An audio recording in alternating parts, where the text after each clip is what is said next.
And I remember one story in particular about, it was a kayak trip, and it involved you getting onto a boat. And if you were to identify as, visually impaired, low vision, blind, they would have said no. So you decided to pretend that you were sighted. I'm probably butchering the story. How about you tell the story? Yeah, close. It was actually a paddleboard, not a kayak, so similar. Oh. It was what it was I seen this thing online, and it was a paddleboard expedition. So for people that don't know, paddleboard is like a really big surfboard, usually inflatable, and you stand up on it, and you have like a kayak paddle, but you stood up on a board. Quite popular now. And I've seen this amazing expedition where you go to Norway and you paddleboard some of the Norwegian fjords, which are basically melted glaciers, and you're just out in the wild for 7 days, and you have your paddleboard, small tent, a ration pack, and a small group of you, and ex-military sort of guide professional who takes you off on this adventure into the wilderness. And I wanted to do it, and I didn't want to do it because it involves going to the bathroom outside in the woods and just basically digging a hole, living in a small tent for a week, no shower, all that sort of stuff. So I was asking around, and I managed to find one of my friends that was willing to do it and had the money and the capability to do it. So we booked this trip, and when we were starting to book it, we then come across the health and safety sort of disclaimer, and there's a couple of things, like you had to be able to paddle 10 kilometers and be fit enough and able enough to paddle 10 kilometers. I think you had to be able to swim. I think it was like 200 meters fully clothed, something like that. There's quite a few things like that. Be able to assist around the camp, help set up camp, take down camp, on dodgy terrain and difficult to access terrain. Be able to climb and navigate through various different types of terrain, sometimes carrying equipment. Now that all is quite tricky for someone with RP, but I could just tell from the way it was all written that if I'd inquired and said, can I come on this expedition, by the way, I am legally blind and I'm a cane user, I just had this really strong feeling that they just wouldn't let me do it. So I asked my friend, are you cool with me basically lying on this form and saying that I'm fully able, sign the waiver to say I'm fully able and I can do all this stuff and I'm absolutely fine, and you'll just have to guide me covertly without ever revealing that I can't actually see what I'm doing. So he agreed, and off we went. We did the trip. It was really, really good. And on day 3, when we're in the middle of nowhere, a storm hits, and there's rock slides, and there's conditions that are too unsafe for us to continue with the trip, and we need to be rescued. And as part of the rescue, we could carry the gear to a nearby point of exit where the organiser had arranged for a normal ship or a cruise ship type vessel to come and collect us the following day. And in order to do that, what we'd have to do is hike to this area, collapse all the paddle boards, and then the guide said to us, this is just a tourist ship, like a cruise ship. It's not supposed to be doing this. They're just sort of doing it as a favour. We have got to haul arse and get all of our gear onto this big ship. We have to run down this jetty and fireline all of the equipment up this plank on and off the boat. So we really need everyone to hustle fast, and we'll get a big line going and we'll throw each item from one person to the next, and we'll have some people on the dock, some people on the bow of the ship, some people on the plank, and we'll just throw tent to tent to tent to tent to tent to tent, then throw each paddleboard from one person to the other, and we'll just get all the stuff going and just get really hustle to get everything on this boat in these strong winds, and the boat rocking around like this and pouring down with rain. And when we found out this was going to be the plan, I knew I was not going to be able to fake that. Like, I am definitely going to end up falling overboard, falling off the jetty. I mean, just somebody throwing something to me and me being able to catch it is not possible. Like, you can't throw a sleeping bag to me and me catch it. That's just not going to happen. So we had to tell them.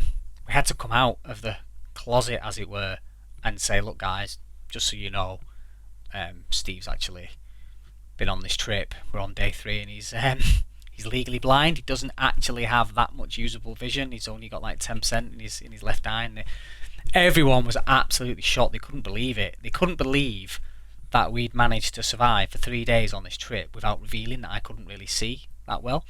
But when we were on the water paddling, I'm just paddling along on my board next to my friend in this small group, and every now and again he'd say, oh, you need to move over to your left a little bit, or you need to move to your right a little bit. So on the water, if you think about it, it's actually really easy. A large open space body of water, miles in every direction. There's no obstacles, there's nothing to trip over. As long as I don't crash into one of the other people, it was fairly easy. It's only when the trip went wrong that we got exposed. So yeah, we had to confess, we had to tell them that I couldn't see, and they weren't that happy about it. And we got evacuated. We got back to camp, and the guy that owns the company, he's ex Special Forces from the British military.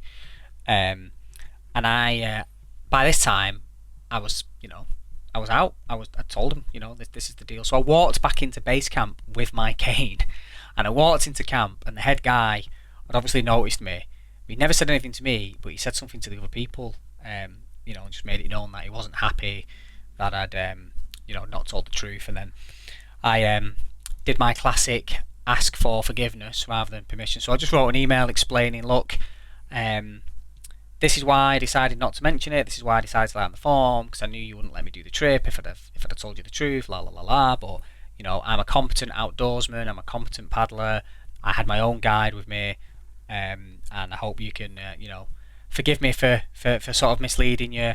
And just as a footnote, I put, it's very difficult for people like me to get on these types of expeditions because people assume that we are going to be a burden or we're not going to be safe. And could you write me a recommendation to say, I've been on this trip, I've performed really well, I've managed to do all of these things and achieve all of these things, and that, almost like a bit of a disclaimer that I could use when I do other extreme activities or expeditions and stuff like that.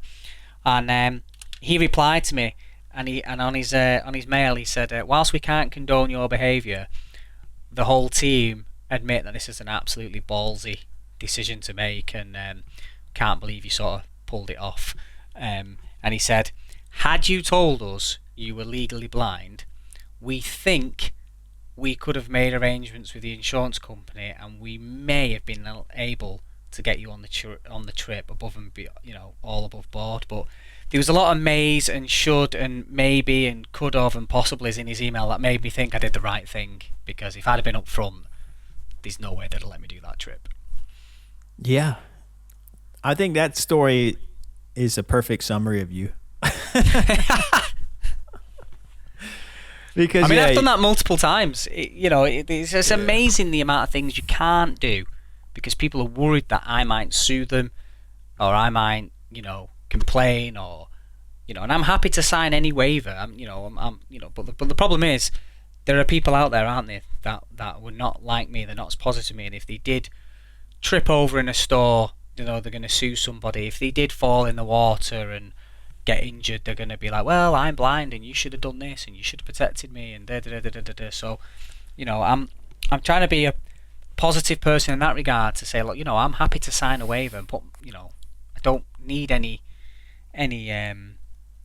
special arrangements as such. I'm willing to take the risk at my own risk without any causing any problem for anybody else. I'm not about to sue you because I've hurt myself. Oh yeah, and I guarantee you they've told your story. Your guides have told your story so many times. Like you wouldn't believe it. This one time we had this one guy on our team, and he was legally blind and didn't tell anyone, and we get stuck on the third day because of a storm, and then he tells us. What's really funny is if that storm hadn't happened and we hadn't have had to be evacuated, they would still never know. Because I would have got away with it. Because my friend, he's guided me, he's guided me swimming through caves in Thailand. He's guided me on marathons. He's now guided me paddleboarding on expedition. He's an expert guide, and he was guided. He did, respect and props to him. He had to around the campfire at night, dark, low light. He had to sort of help me cook my food and hot beverages without anybody really noticing, and just make it seamlessly sort of fit in. It's quite a lot of skill to pull that off in hindsight. Yeah, shout out. What's his name? Chris Judge. Shout out to Chris Judge. I'm lucky in that regard. I've got a few what I call extreme guides that have, become very, very, very proficient at guiding me in some very peculiar situations.